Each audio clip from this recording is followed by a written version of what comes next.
Good afternoon. I'd like to take this time to welcome everyone for today's webinar.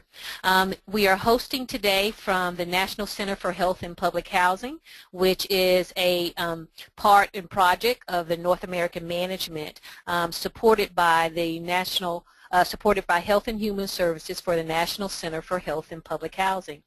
Today's webinar is entitled The Why, Who, When, and How of nPEP and PrEP in a Community Health Center. Today's webinar will be conducted by Dr. Peter Mitcher. Peter Mitcher is the Chief Medical Director of Callan Lord Community Health Center and FQHC in New York City, dedicated in serving the lesbian, gay, bisexual, and transgender community. The health center serves over 15,000 patients, including 3,500 people living with HIV and AIDS and 2,000 transgender patients. He has been with Callan Lord since 2013. He has attended medical school in London and worked in the National Health Center in Australia before moving to the U.S. in 1995, where he completed a residency at Montefiore Medical Center's Department of Family Medicine. He was a chief resident and completed a faculty development fellowship. For 14 years, he worked as a family physician and HIV specialist, becoming the medical director of the South Bronx Health Center for Children and Families in 2005, where he developed programs in HIV and transgender care. In addition, he has brought his experience in healthcare for the LGBT community to work he has done with the American Academy of HIV Medicine, Center for Disease Control and Prevention, New York State Department of Health AIDS Institute, and HRSA's Public Housing Primary Care Program. Peter Mitcher is a board-certified family physician, a fellow of the American Academy of Family Physicians, and credentialed as an HIV specialist by the American Academy of HIV Medicine. Today's webinar, you will find learning objectives that we will attempt to apply national and state guidelines for the use of non-occupational post-exposure prophylaxis, nPEP, and pre-exposure prophylaxis, PrEP, understand the evaluation and monitoring required for prescribing nPEP and PrEP, and we will list the challenges for a community health center to apply these guidelines in a real world and start thinking solutions. I present to you Dr. Peter Mitcher, who will conduct our webinar. We would like to hold our questions until the end, where we'll have a question and answer session for Dr. Mitcher. So just be sure you may type those in, make a note, and at the end of the presentation, we'll address all questions. I now present to you Dr. Peter Mitcher. Great. Thank you, Karen. I really welcome this opportunity to discuss nPEP and PrEP, especially considering its relevance in the setting of public housing and primary care. As Karen mentioned, I worked in public housing primary care, FQHC, for 14 years, and really feel strongly that this topic is super important in that environment. So today we have an ambitious agenda. We're going to consider why we should be discussing nPEP and PrEP and why these area topics are of importance, who are the candidates, and importantly, how to actually make this happen in a community health center setting. Just really briefly, Callan Lord is located in Chelsea in New York City, but serves all the boroughs of the city. A rich history of serving the LGBT community for over 40 years, originally created in response to the AIDS crisis. And we currently have over 500 patients on PrEP, that's pre-exposure prophylaxis, and we've prescribed over 500 times post-exposure prophylaxis for non-occupational exposure in 2013. So before we get to the nitty-gritty of the presentation, I'd like to set the stage a little. We really have to do more to stop the HIV epidemic. There still are 40,000 new infections annually in the US. This hasn't changed in many years. What was exciting this year at the World AIDS Conference in Melbourne, or many things, but one of the things that was exciting was some population modeling that showed that if we add PrEP and nPEP to what we are currently doing to prevent HIV, this would lead to each HIV-infected person infecting 0.7 additional people in their lifetime. And this would be the first time that that number becomes lower than 1, which is critical in order to end the epidemic. So these are very exciting additional options that we're going to discuss.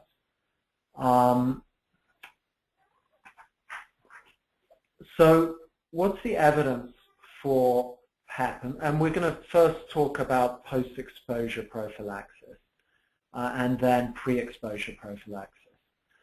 So the evidence for PEP, we don't have any case-controlled randomized trials on nPEP. In fact, at this point, it would really be unethical to do such a thing because the evidence is so convincing that this works. The animal studies that are on macaque monkeys and SIV, which is the monkey HIV. And that showed a clear protection in animals that were given tenofovir within 24 hours of a direct exposure to SIV. It was less effective after 48 hours.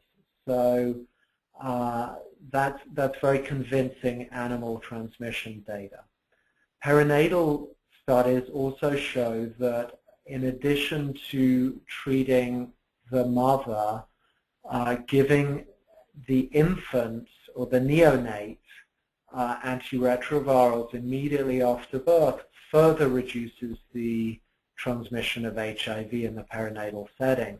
Again, I mean, if you think about it, that is effectively post-exposure prophylaxis. You'll do a lot to prevent a neonate getting infected by treating the mother before and during labor, but there's additional benefit to giving the neonate antiretroviral. So what we're really seeing with that additional benefit is post-exposure prophylaxis. And that combination, as we all know, has been extremely effective. In addition, occupational post-exposure prophylaxis we know works extremely well. And then there have been observational studies, which again are not case controlled, but showed a very marked decrease in seroconversion amongst men who had sex with men who had a single high-risk exposure. And the seroconversion rate in the group that did not get post-exposure prophylaxis was more than 5 times the group that did. And there are additional studies that I could talk about, but we'll keep moving. So what are the possible negative consequences of doing nPEP? So assume that we accept that post-exposure prophylaxis works. What are the possible negatives for this? Well, there's been a lot of concern about the impact on risk reduction, meaning if we put people on, or if people know that post-exposure prophylaxis is around, are they going to be less cautious about doing other things?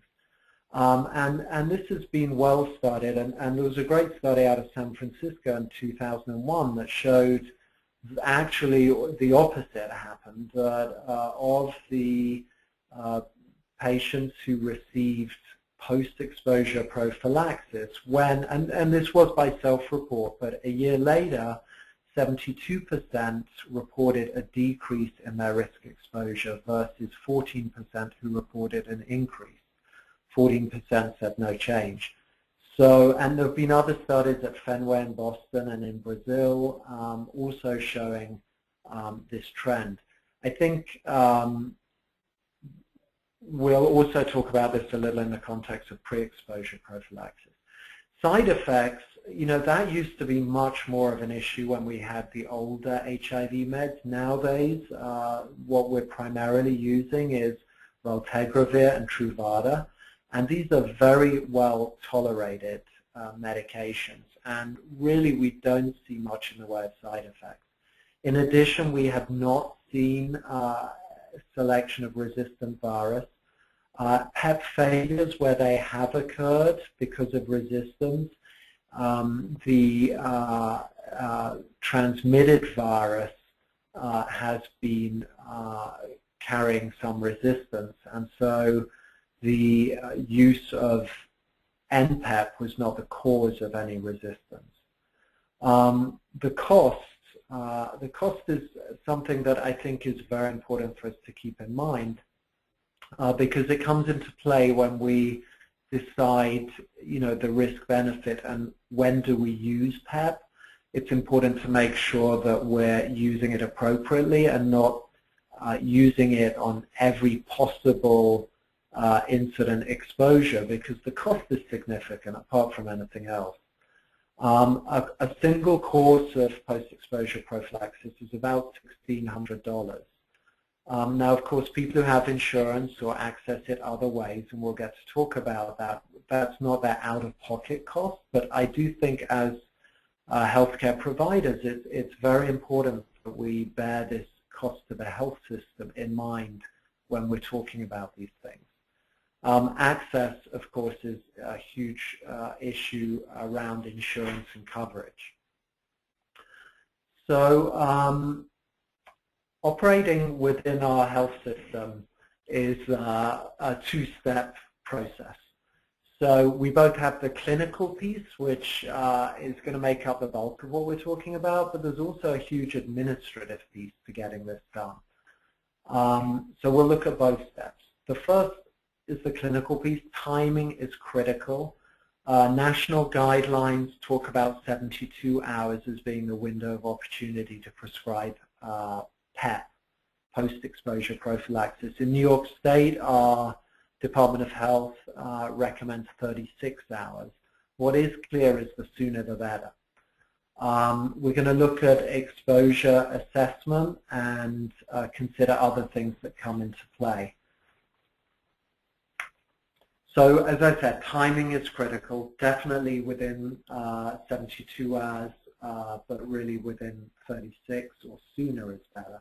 In terms of which sexual acts are important to consider PEP. This is actually taken from the website at the bottom here. It's the HIVguidelines.org. I encourage you to look at it. This is a simplified version of a chart that they have there, but I think it sort of highlights the general principles.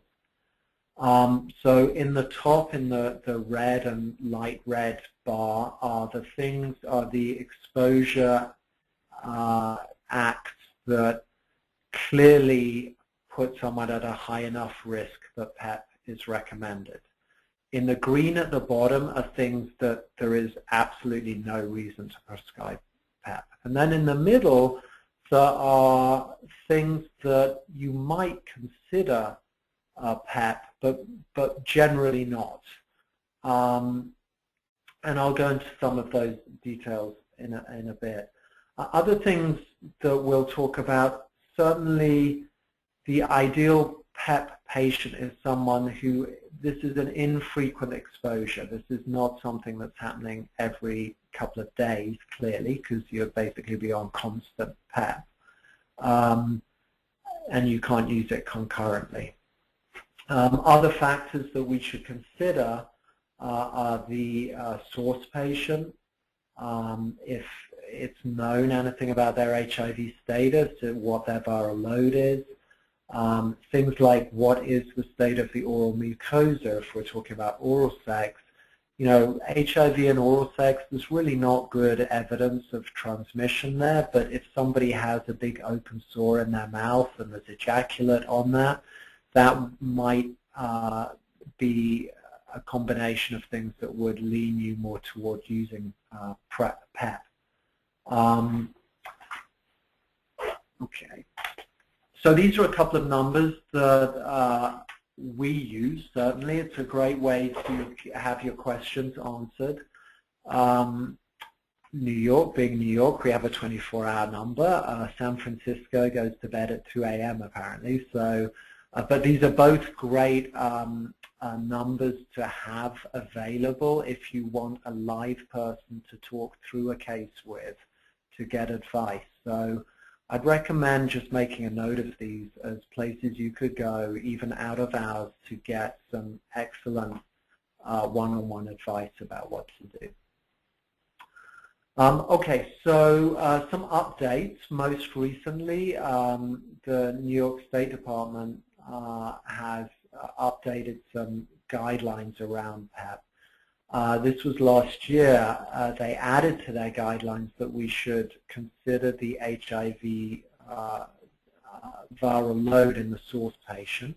You know, a source patient whose viral load is undetectable is very unlikely to transmit HIV versus someone who is newly diagnosed when their viral load may be in the several millions.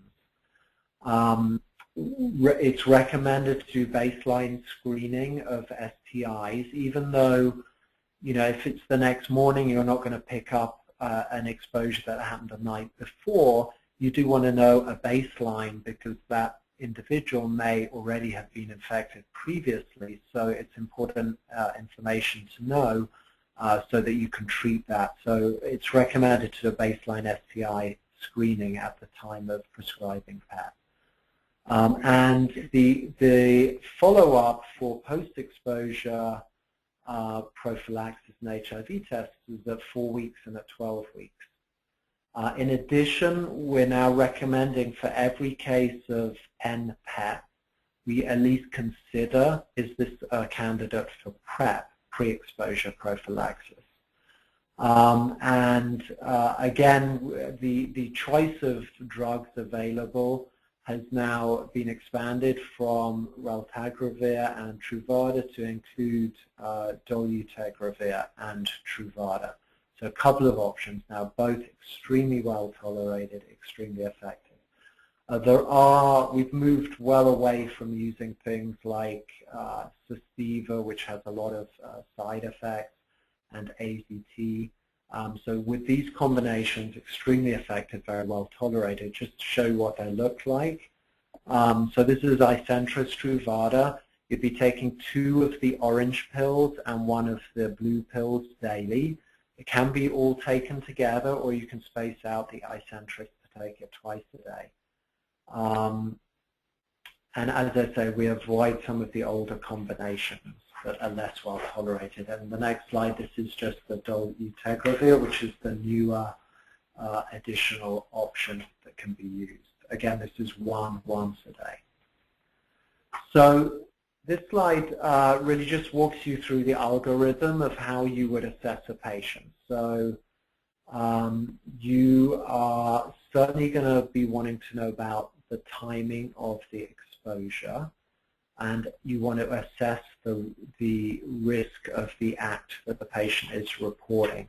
And in addition, you want to know about the source of the patient. So I'll just leave this up for a minute or two so you can sort of walk your way through this. I think it's quite self-explanatory. Just whilst you're looking at that, you know, studies do suggest that even after 72 hours, there is some benefit to taking nPEP. Clearly, it diminishes as each hour, each day goes by, but if you had someone who had an extremely high-risk exposure and they're at 73 hours or 76 hours, these are guidelines. They're not, you know, rigid rules. You may decide that because the risk was so significant and the patient is, you know, aware of the pros and cons of doing it, you absolutely might decide to use nPEP even beyond the 72 hours. So I hope, again, this is a document that you'll be able to find online. The New York State Department of Health has a great series of such things, but probably your own Department of Health does so as well. So looking ahead then, so assume you've made the decision to give someone PEP, you know, what do you have to do? Well, we already spoke of the baseline testing to include STIs. And I also alluded to the recommendation now for both a baseline HIV test and then at 4 weeks and at 12 weeks. It used to be that we'd recommend another HIV test at 3 and 6 months, but no, sorry, at 6 months, but that's really gone to the side. If you close out with an HIV test at 12 weeks, that should be sufficient. Also, trying to find information about the source patient, as I mentioned. If the exposed person declines PrEP, you should still do the serial testing for HIV and STI screening. If at any time you suspect an acute seroconversion, so somebody who shows all the signs of acute HIV, which I like to think of that as, you know, a really bad flu with a fever and a rash, that kind of gives you a rough idea of what acute HIV looks like. You know, you would want to do an HIV viral load because a test will take some time to come positive, although the newer tests are getting better and better. But a viral load is really the easiest way to determine acute HIV. So just bear that in mind. Also remember to consider hepatitis C. You know, we do now accept that Hep C can be transmitted sexually, certainly with anal sex. And so just remember to consider that. If you are worried about Hep C, you should do hepatitis C viral load at 4 and 12 weeks and an antibody test at 24 weeks. So I'd like to consider some cases now to try to make this feel real. So let's imagine we're on call and it's a Sunday afternoon, and our first patient, Cindy, calls with this story. She's very worried, as you can see, had sex 30 hours ago. You find out more information. She had oral sex 30 hours ago, unknown status of the source patient. Okay, so in this case, you know, this is not somebody who you would recommend nPEP to. You know, this is not a high-risk exposure. She is within the right time frame, but you would definitely want to talk more and consider STD screening, depending what exactly happened. You would want to repeat that a couple of weeks later. You would want to assess for any need for emergency contraception. Although she's only reporting to us oral sex, you'd want to discuss that. You would want to consider 3-site gonorrhea and chlamydia screening. Most places use NAT tests for this now, but often you do have to get that cleared with your own lab to make sure that they can do this. But how about if she said, you know what, I'm really worried because my partner just, you know, we think he's got acute HIV. He's, you know, got a fever. He's at the doctor now and getting a result because it looks like he's just seroconverting. And he ejaculated in the mouth. And, oh, by the way, I've got a terrible herpes lesion. I've got an open sore on my lip.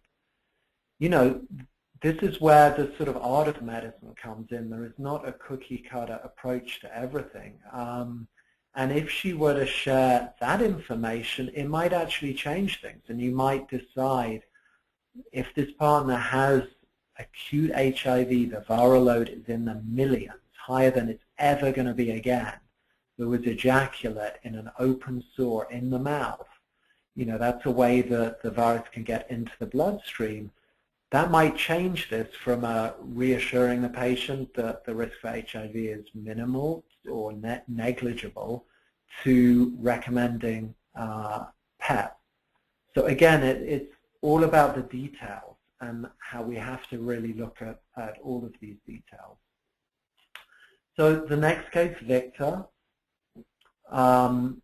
You know, one of the things as you read this, one of the things that we do know is that there is a much higher rate of HIV seroconversion in men who have sex with men who've had an anal STD of any type in the last 12 months versus those who haven't. This was something that our own our city Department of Health recently found, that that's actually a significant predictor. So what would we do with this case? Well, the thing here is that this is someone who's telling you that as you get more story, you know, he might tell you that this is something that happens every weekend, that this is just a pattern for him, that he has frequent episodes like this.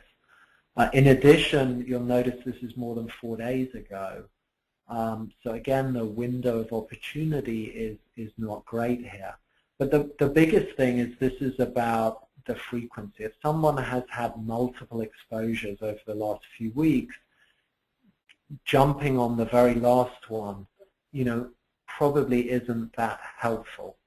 However, I would say this is someone who we really should consider PrEP for, as well as all of the other things we would want to do to reduce the chances of him becoming HIV infected. We'd want to talk about safer sex choices, etc., etc. But certainly this is someone who I would want to have a very good conversation with about PrEP. How about this patient, Chanel? Again, if you care to just read through the slide, you know, this was an isolated incident, happened last night. Sounds of very high-risk exposure.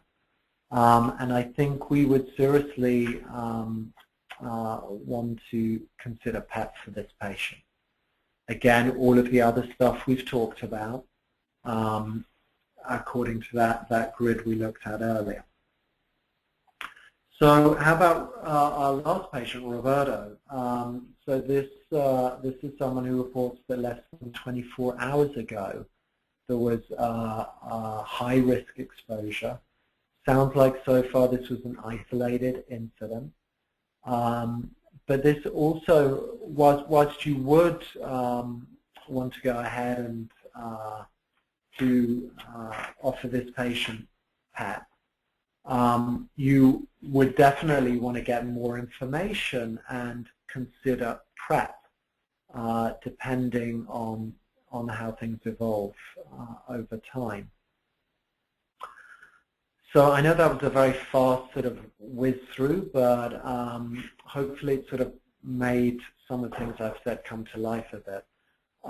So assume that we've decided to give those patients we discussed PEP, 2 out of 4 of the patients certainly. So it's Sunday afternoon, there's an urgency here. You know, our particular site is not open on Sundays. So in a case like this, really our option is to send the person to the emergency room. And I really encourage you to find out from the emergency rooms that you work with what their deal is with PEP. It's important to be able to send your patients to places that they're going to get adequate assessment. But you know, time is of the essence. This cannot wait till tomorrow, come in as a walk-in tomorrow morning. This will delay things almost 24 hours.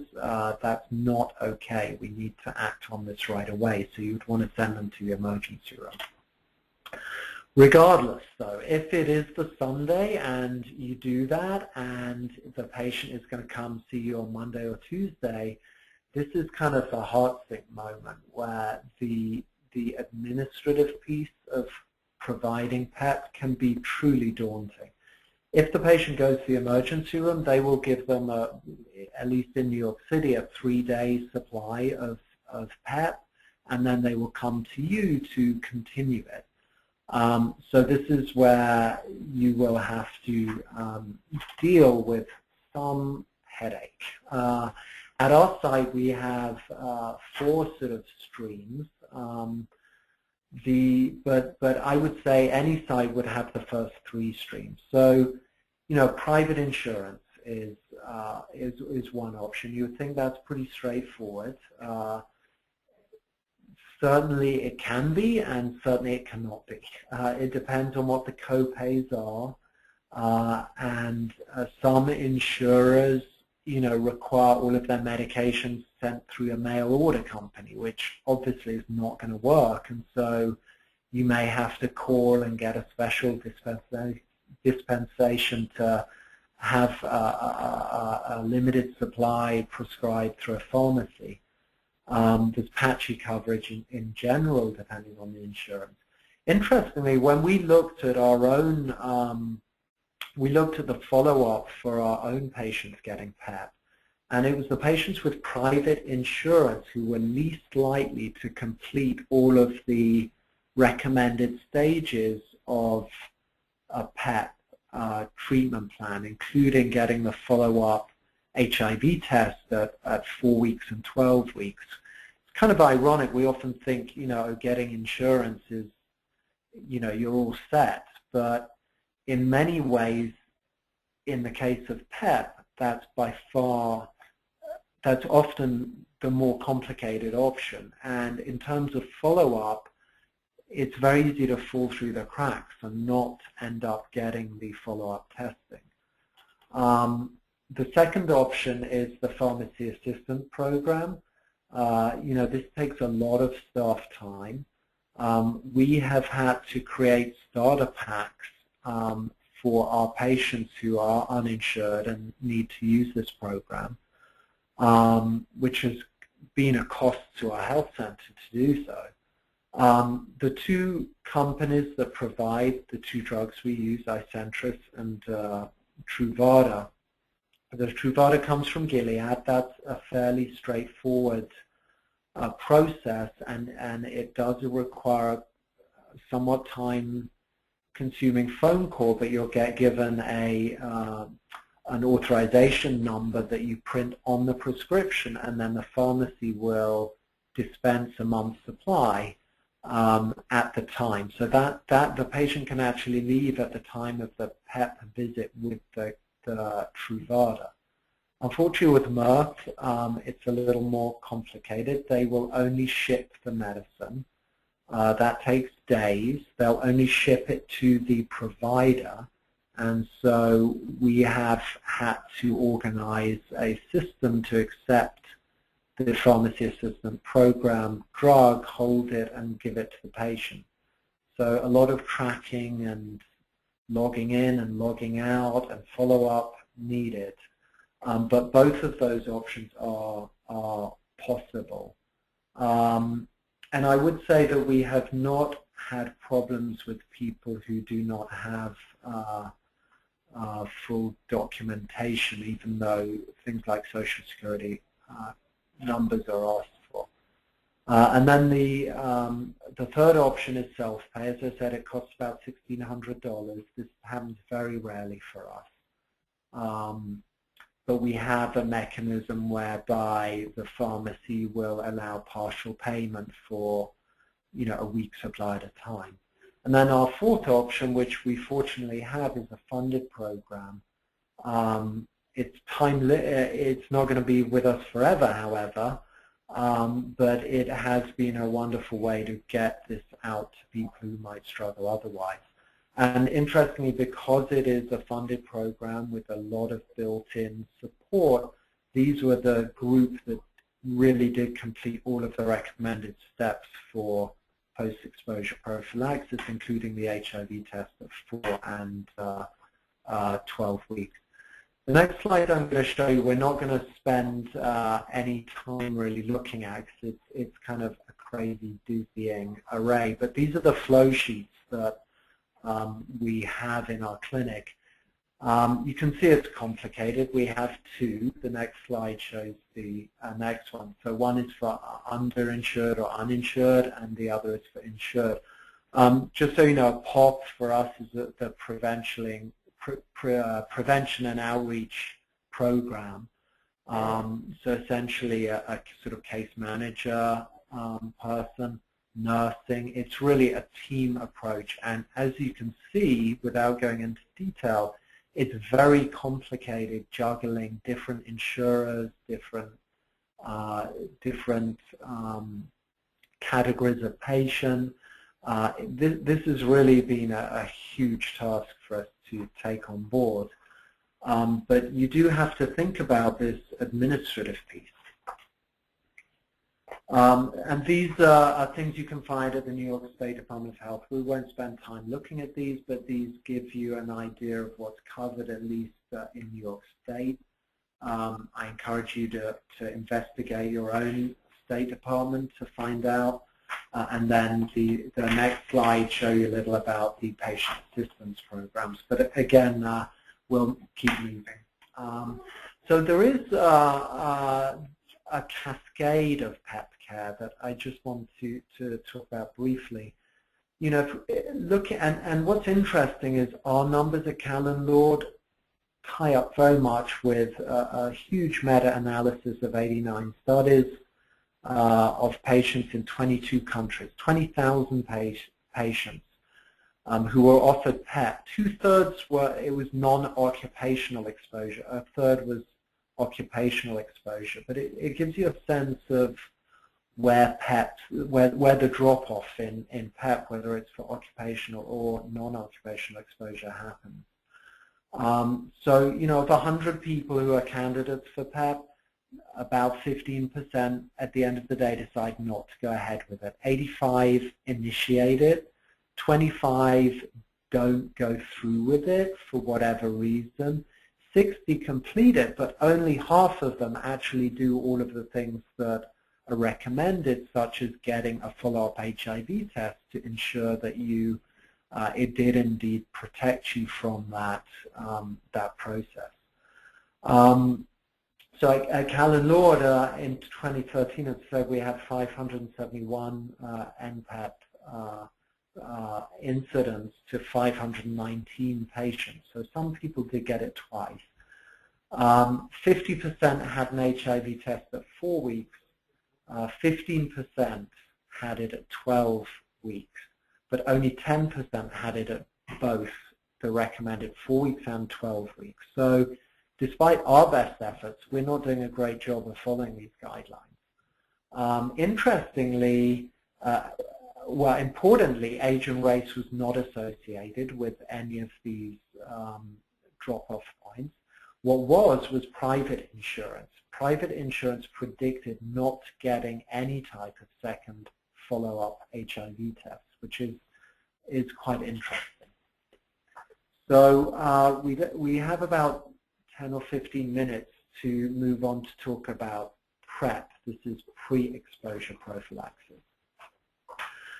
So as I said, there are about 40 to 50,000 new HIV infections annually in the US. We clearly have to do more. About 2/3 of these new infections are with men who have sex with men. Young African American men who have sex with men are disproportionately represented. A full quarter of new infections are now with heterosexual men and women. And of these, 2/3 are African American. We clearly need to sort of target these interventions and do a much better job of rolling out all interventions to people who are at high risk of getting infected.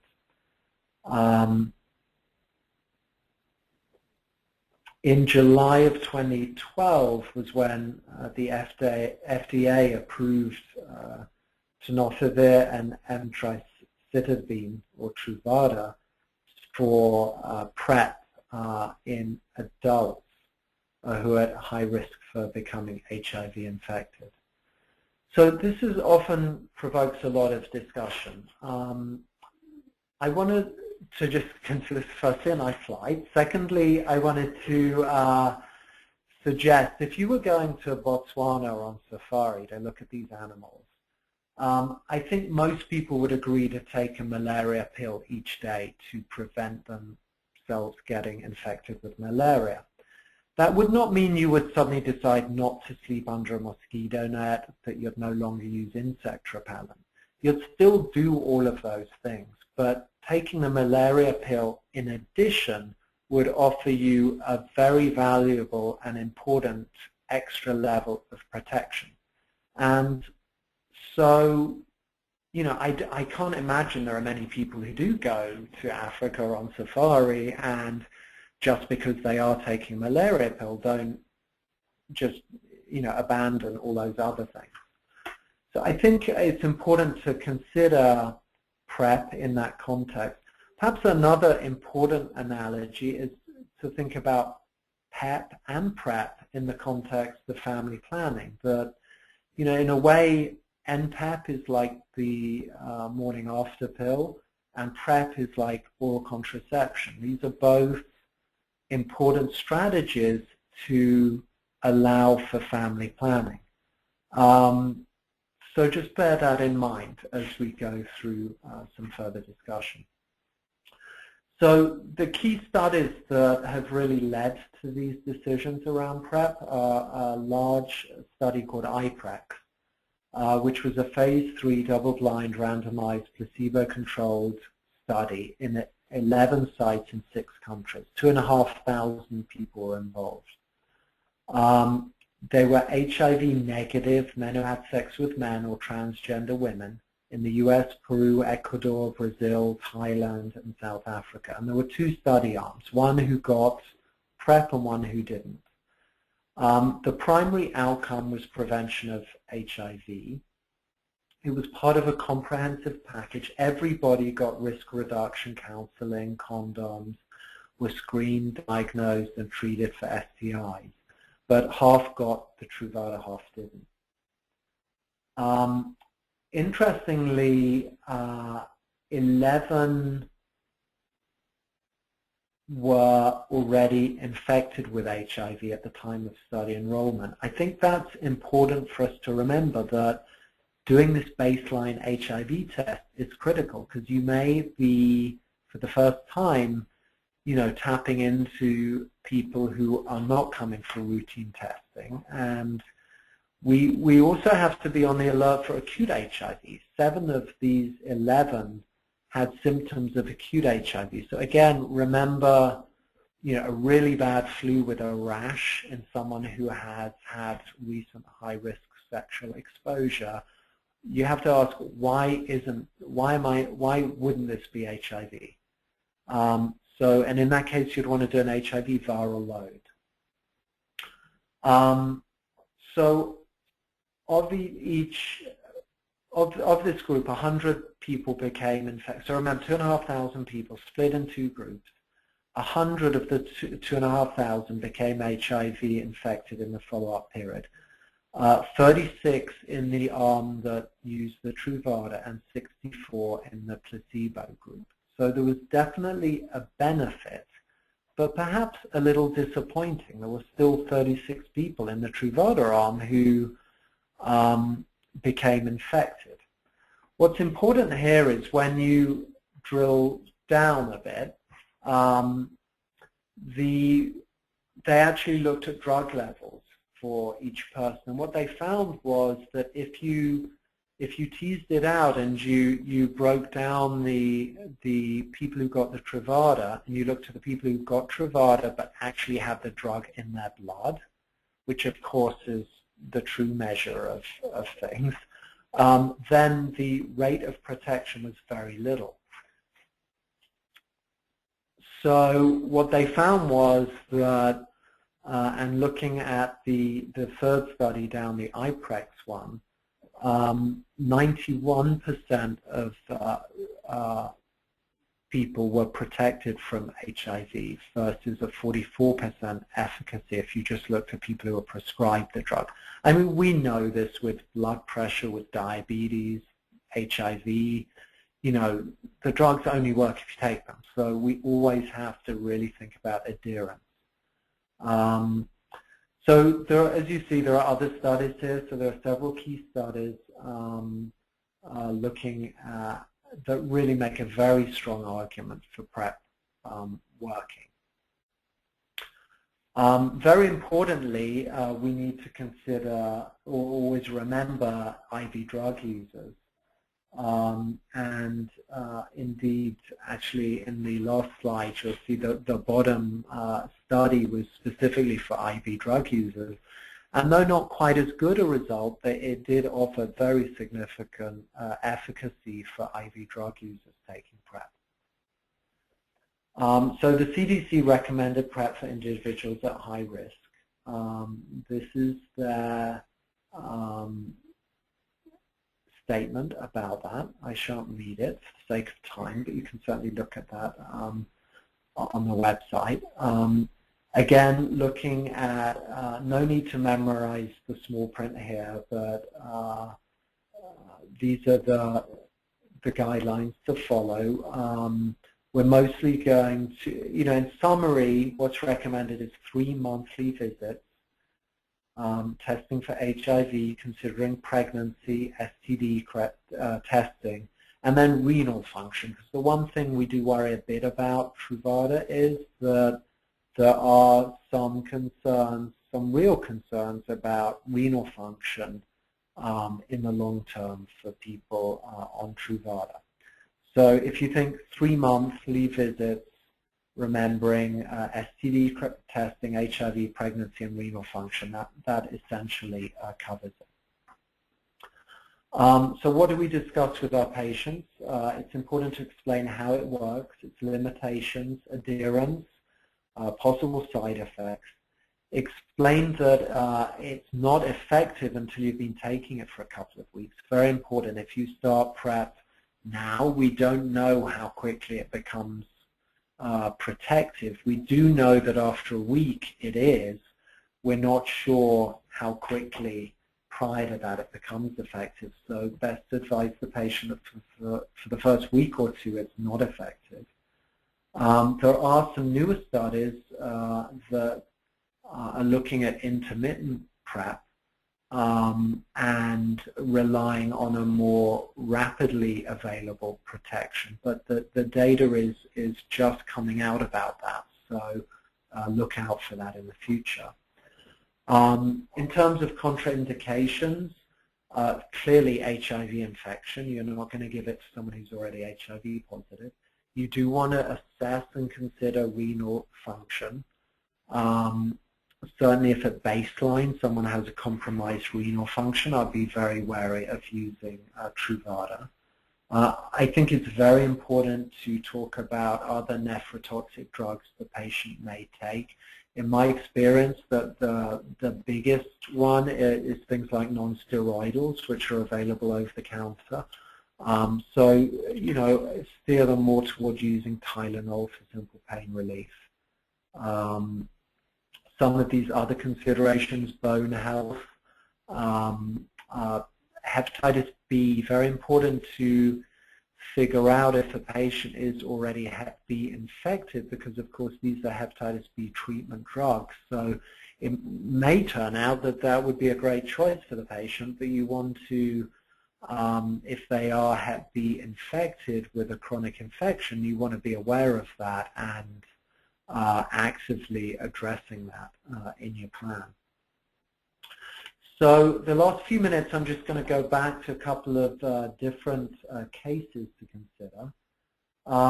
So Maria is straight, male partner who's HIV positive, who has a very high viral load. So this is someone who we might want to really think about protecting with PrEP. I don't think that many people would question that, that assuming that Maria is going to continue having sexual activity with her partner, offering her an additional layer of protection as well as condoms and the usual advice, and very importantly, trying to do everything to have her male partner's viral load come down to undetectable, this would certainly be a case where we would consider wanting to put Maria on PrEP. Also, Lindsay, someone who is a sex worker, although of course you would want to do everything to reduce her risk level, that's not always possible for someone who's a sex worker, and this would be someone you would absolutely want to do what you can in terms of harm reduction and give her an additional level of protection for HIV. Then also going back to consider the two other patients we had. So we had Victor, who you remember was high risk, getting STDs. Absolutely, we would encourage to continue doing risk reduction, but at least you would be able to offer him something that would limit the chances of him becoming HIV infected. And then Roberto was actually, I've changed the name, but this was based on a patient I actually saw just last week as a follow-up. And I think his story tells an interesting one regarding HIV and HIV prevention. Roberto was, as you see, a 25-year-old Hispanic male who I saw about 8 or 9 months ago. First time he'd ever connected with healthcare. Came in, freaked out, had a high-risk exposure, ended up getting PEP. Came in the next morning, was right within the window. We got him on PEP. Happily, he did not become HIV infected.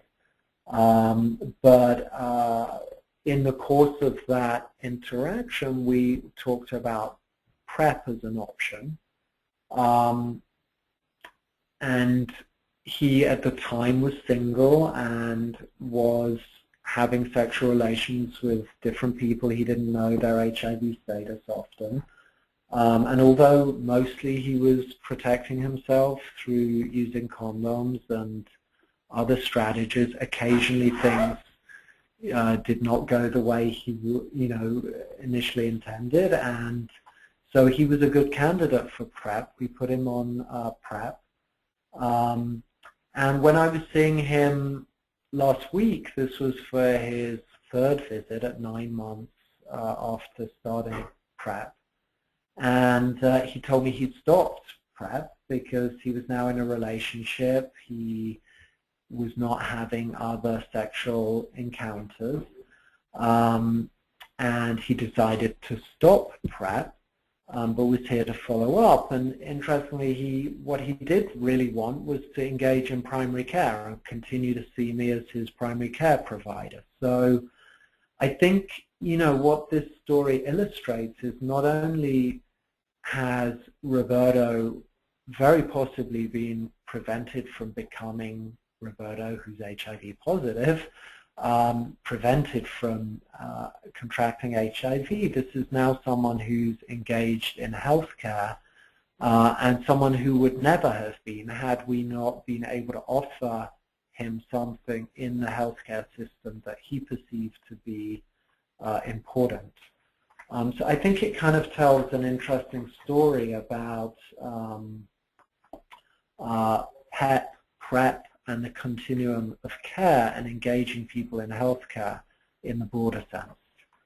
So just the last slide, or 2 slides, I think, just some resources to consider.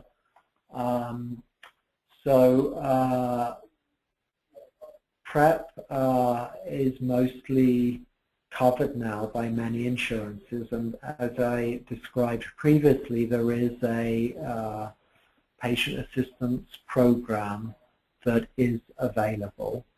And then the last slide just shows some other resources to go to. A couple of things just to finish up with. One, of course, I forgot there had no disclosures up front, so I apologize about that. I should have stated that at the beginning. But the other thing is, I think as people working in healthcare, we have an additional responsibility to really question the cost of some of these strategies of PEP and PrEP. Even if an individual patient only pays a certain copay, the fact that PEP costs $1,600 from the healthcare system and that PrEP costs somewhere like $12,000 a year to prescribe to a patient.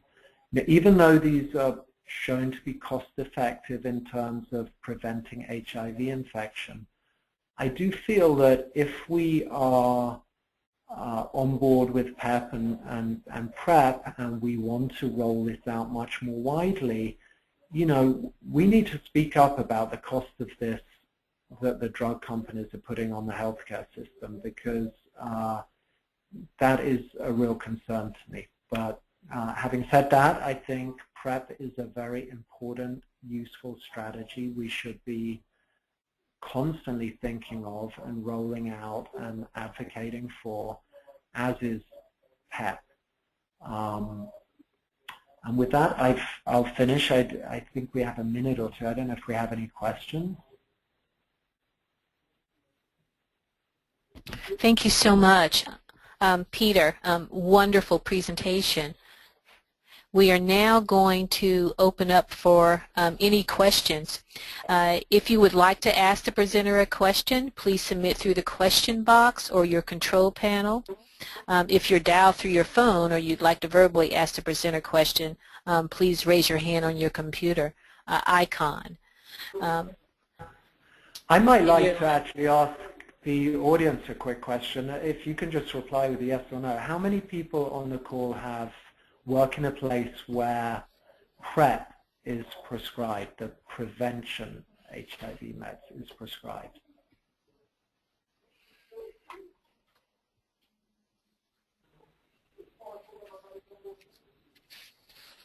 I guess I'm not seeing anything here. Yeah, they may not be able to click the icon there, Dr. Meacher. But I do have a couple of questions that have been presented. The first is nPEP recommended when a patient reports being raped by an unknown person? Yes, and PEP, absolutely. There are, in fact, some additional guidelines around sexual assault, but that is absolutely, and in fact, in terms of payment of PEP in those circumstances, at least in New York State, there are bodies that will cover the cost of PEP for anyone who's a victim of sexual assault. Very good. Then the next question is, are there federal or state programs to help uninsured patients get nPEP? At the moment, certainly the pharmacy assistant programs are really the route one can go. We do have, in New York, we have different grants and things going on, but they're really on a sort of in a focused way. I'm not aware of any federal money that is used for this at this time. Then one final question I have is, are you aware of any studies showing whether high-risk people or PrEP still follow preventive measures? Yeah, that's a great question. I alluded a little to it in one of the early studies I talked about in the setting of PEP. We're actually part of a study where we're gathering that information at the moment, and it should furnish us with the answer. I think the way you really assess that is you look at the people who are prescribed PrEP, and rather than look at self-report, you actually look at the rate of other STDs like gonorrhea and chlamydia, because these are high-risk individuals by definition that you have put on PrEP. So what you have, because you're testing everyone at baseline, you have a good sense of, how, and we're finding about 15% of patients who stop before they even get PrEP, have an STD. So what we'll be really telling is what happens with that rate, after being on PrEP for a year.